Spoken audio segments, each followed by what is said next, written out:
more proof that Hamas was using Gaza's biggest hospital as a base of operations. If Israel didn't have to go out of its way to try to demonstrate and lay the groundwork for the raid of the hospital. One of the challenges of this war is that Hamas uses a lot of propaganda, and because of that, the IDF has been putting forth a lot of information. We begin tonight with the latest in Israel's war with Hamas and the quest to free the 240-some hostages taken captive on October 7th. The U.S. says that Israel and Hamas are closer to a deal to release some hostages in exchange for a limited ceasefire, but no deal is final. Meanwhile, Israel has been revealing more proof that Hamas was using Gaza's biggest hospital as a base of operations.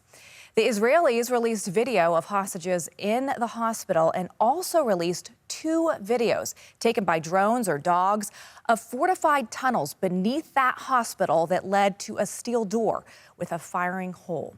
We're joined now by Alex Traiman, CEO and Jerusalem Bureau Chief of the Jewish News Syndicate. Alex, welcome back to the show. It's good to see you. Thank you, Lindsay.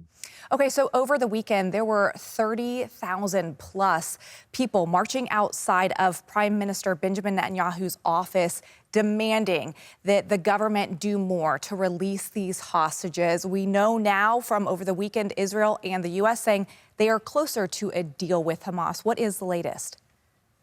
Well, first of all, important to note that it's not the Israeli government holding the hostages. It's Hamas holding the hostages. We've heard reports over the last several weeks that there could be a deal which would allow for Hamas to release female hostages and children and maybe some elderly in exchange for a cease in the fighting, a temporary truce or pause in the fighting for several days, which would be time that would enable Hamas to rearm itself, to switch its positions on the ground. It was something that could make things very difficult for the IDF once fighting resumes. Okay, so let's talk about that a little bit because, as you noted, this is not for all the hostages if a deal is met. As far as we understand yet, it's just for a few. So is there concern for the precedent that this would set with Hamas? Because if they know that they could get a 5-day window to reload every time they release, say, 50 plus hostages or just a few, I mean, we're talking 200 plus left. That's a lot of opportunity for them, as you mentioned, to recalibrate. Well, first of all, we're not certain if 240 hostages are alive. Since the raid on the Al-Shifa hospital, we already determined that at least 2 of the reported hostages were found dead in the morgue next to the hospital.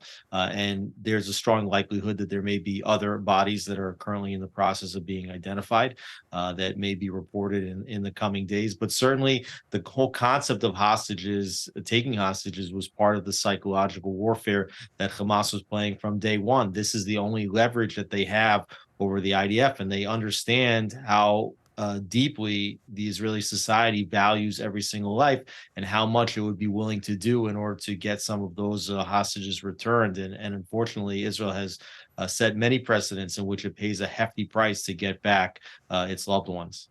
So I mentioned the people that marched over the weekend. You're there on the ground. What is the feeling? Because you hear many Israelis saying we aren't finding out enough information about the conversations that are taking place, yet you have Prime Minister Benjamin Netanyahu saying these are very sensitive conversations, negotiations.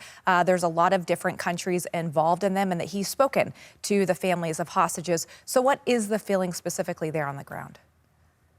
Well, like you mentioned, there is some significant intelligence about where some of the hostages might be located or what has been discussed. But if any of those details get out into the public, that could then change the calculations. It could make the price for getting some of those hostages back go up. And certainly the IDF and the Israeli government want to pay as low a price as possible in order to get the hostages back. At the same time, if the IDF understands that they can locate some of the hostages, they may be buying time in order to try to do a raid and try to successfully recover some of the hostages without having to do a trade. So there's a lot of considerations here, and obviously a lot of tension on the part of the families that have loved ones in Gaza. It's been more than a month. You can understand why they are trying to rally as much public support as possible, but they have to understand that getting the hostages back is only one of the goals of the war. The primary goal of the war is to make sure that Hamas can never take a single hostage ever again. Speaking of public opinion, one of the challenges of this war is that Hamas uses a lot of propaganda. And because of that, the IDF has been putting forth a lot of information. Over the weekend, they actually released that they had discovered a 180-foot tunnel under Shifa Hospital. And they also released this surveillance footage showing Hamas fighters bringing hostages into that hospital on October 7th. There's been a lot of question about Israel targeting the hospital, asking that hospital to evacuate since it is such a large hospital. Does this footage prove that Hamas was operating out of that hospital and quell some of that propaganda that Hamas was saying, no, we aren't? It's been known for years that Hamas has been using the Al-Shifa hospital as one of its command centers inside the Gaza Strip. And to be honest, if Israel didn't have to go out of its way to try to demonstrate and lay the groundwork for the raid of the hospital, they probably could have gone into the hospital much sooner. They probably could have captured a lot more of the equipment that was moved out of the hospital in the days in which they understood that the hospital was going to be raided. And possibly they could have even rescued hostages that were believed to have been stored or kept in the hospital in advance of the IDF raid. So Israel needing to lay that groundwork and proving that this hospital, which has been known for years as a Hamas command center, over and over again, probably led to some significant battle difficulties for the IDF.